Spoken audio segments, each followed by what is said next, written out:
Okay, what I'd like to do now is kind of talk to you about the areas that we're going to be training at and the conditions that you can expect.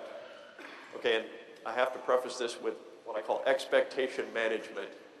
Just know that things are going to get better everywhere you go, okay? But there's a reason that we did that. If you look at Camp Roberts, excellent training environment. The trade-off was we're going to live in World War II type barracks. And I'll tell you, they're not the greatest thing. But when we found out we could finish our training in 10 to 14 days faster, I figured, hey, I'll live in a little bit less living conditions if I can get out of here 10 days faster or spend 10 more days with my family members, okay? They're livable. Yeah, they need to, we've got folks cleaning them, and they're not luxurious, but hey, we're going to be working a lot every day that we're there, and we're just going to be sleeping in there. And any issues that we come up, we've been addressing right away, and we haven't had anything significant so far, okay? The contract mess halls, I eat there every day. I think the food's just fine. It's going well. It's pretty good. And for out on the range, because we're training during lunchtime, we've got MREs for the soldiers. They run coffee and drinks out there as well to make sure that wherever you're at, you've got something to eat, something to drink. The other things is there's a small PX there where you can buy, you know, small items of things day to day that you might need in case you forgot anything or if you run out while you're there. There's a coffee stand. I haven't seen it yet, but they sent me the truck. The coffee truck comes right out to the ranges, so if you're chilly in the morning, you can grab something to drink. Although it's about 75 to 80 degrees during the day, it does get down into the high 30s at night, so first thing in the morning it's a little bit chilly. They also have, they're called guard dogs. It's a retired guy who makes hot dogs, kind of like you get at Costco, and he sells those right in the main area where the barracks are. Okay, we got laundry rooms at each of the block areas. They're open 24 hours, so you can do your laundry. In most cases, you'll be down there 21 to 24 days. So just bring extras and you'll have time to do laundry on certain training days. Some days you're going to be too busy to do that, but you will have that opportunity, obviously, a requirement to get your laundry done. The gym facilities there are, they're not great, but there is a gym there. Running is very good. Obviously, the weather's really nice and there's a lot of running trails, and they actually have a track for the grass field there as well. The last thing is there is internet available. There's a small internet cafe. And you do have to pay for that service. If you get down there, you can stop by and see what it costs to get I think they do it daily, weekly, or monthly for the time frame that you're down there. Okay. Next slide. Okay, from there, we're going to come home and then we're going to go to Fort Stewart, Georgia. Okay, once again, Fort Stewart is a training environment. It is an active duty Army base, and there'll be an entire division, most of them that just got back from Iraq, that'll be there. So you have a lot of those same issues are basically the same facilities that you have on an active component installation. Some of our soldiers will be in open bays, some will be in shared rooms, and we'll have consolidated restrooms and showers in the area. That's the same at Camp Roberts. We have consolidated showers and laundry rooms as well. The mess halls are going to be contract there, and of course we'll have MREs where we're out training during the day. Like all bases, Post Exchange, Burger King, food court, same things you'll see on virtually all Army bases.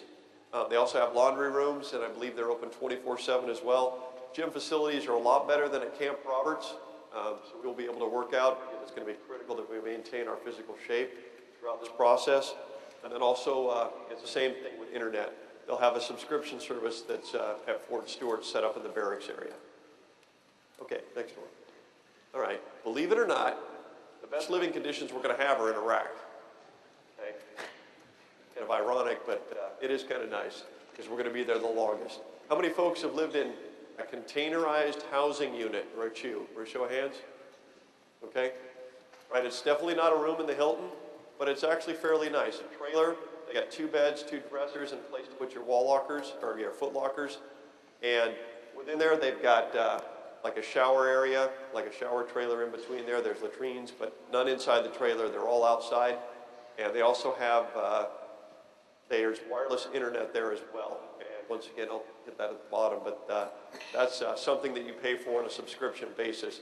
When I visited Iraq 3 weeks ago now, they said the average is about $75 a month for broadband internet. Now that is a lot of money, but they explained to me because it was a civilian company, they had to set up the infrastructure. And so it's been pretty much that rate for a couple of years now, about $75. Okay. The contract mess halls, they serve a lot of soldiers. The mess hall that I went to, they feed 30,000 soldiers a day. A lot of diverse foods. They try and spice it up. They try and do different days a week. And how many ice cream fans? Come on, they're all ice cream fans. There is ice cream over there too, every day. So we just gotta make sure we don't eat too much of it. There's a post exchange there that has a lot of the day-to-day items, although a lot of that stuff is provided for you already. But if there's anything specific, you can get that there as well. The laundry service, there you don't do your laundry because we're going to be awfully busy. And so the service is you turn it in and it comes back about 2 to 3 days later, and that's free of charge to the soldiers. Talked about internet, wireless available in your housing areas. Gym facilities are excellent over there. There's a lot of gyms. They're very well stocked, and that's one of the things they try and make sure that soldiers stay in physical fitness while they're over there. Not only just to deal with the stress of your job, but also get used to the heat and be able to perform under any conditions. The last thing is our education centers at almost every location, and they provide courses that you can take online, and in some cases they teach classes there. And they also have a GT improvement program where you can enroll in a course and they'll help you improve your GT score if you want to go for a different MOS or apply for officer candidate school or something else. Okay, next slide. Okay, and there is Starbucks in Kuwait, okay? Not like the Starbucks out back here, because that one's got PESCO barriers around it in case there's indirect fire, but I had to laugh and I had to get a picture of that thing because that was just something that was too good to be true. Okay, also you can see on the bottom, there's capitalist Americans. We've got Subway, Pizza Hut, McDonald's, and Green Bean. Okay, how many folks have eaten in the Subway or Pizza Hut in the Middle East? Show of hands. Okay. Personally, it's just not the same. It's the same sign, it's the same box, but it is not the same food. Okay, they do a good job trying to make it close, but it's not the same. But at least it's there, so it is an option for you. Okay, next slide. Okay, just real quick, I don't want to spend too much time on this, but what I did want to do is show the family members a lot of the stuff that our soldiers have already done.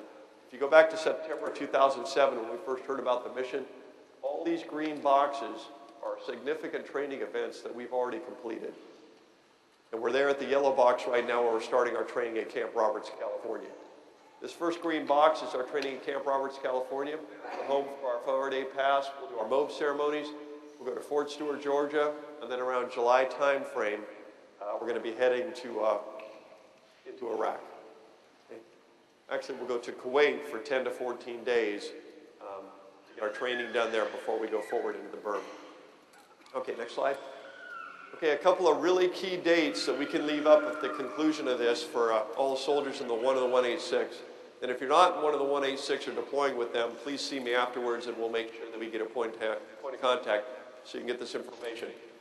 The key here, you'll be traveling to Camp Roberts, California on the 12th of April. Right now the contract is not completed, but it is scheduled for the 1st of May for everybody to come back from Camp Roberts, California. The past dates right now are scheduled for 6 to 9 May. If you look at the next thing, the mobilization ceremony is going to be Tuesday on the 4th of May at the Jackson County Expo Center. And that'll be at from 2 to 3 in the afternoon. Okay. Then the travel dates, on the 11th of May, we're going to be heading to Fort Stewart, Georgia. We should complete training just before the 4th of July there. So on the 3rd of July at 0900 at Fort Stewart, Georgia, is going to be the final deployment ceremony for the brigade, and we'll start heading out shortly after that.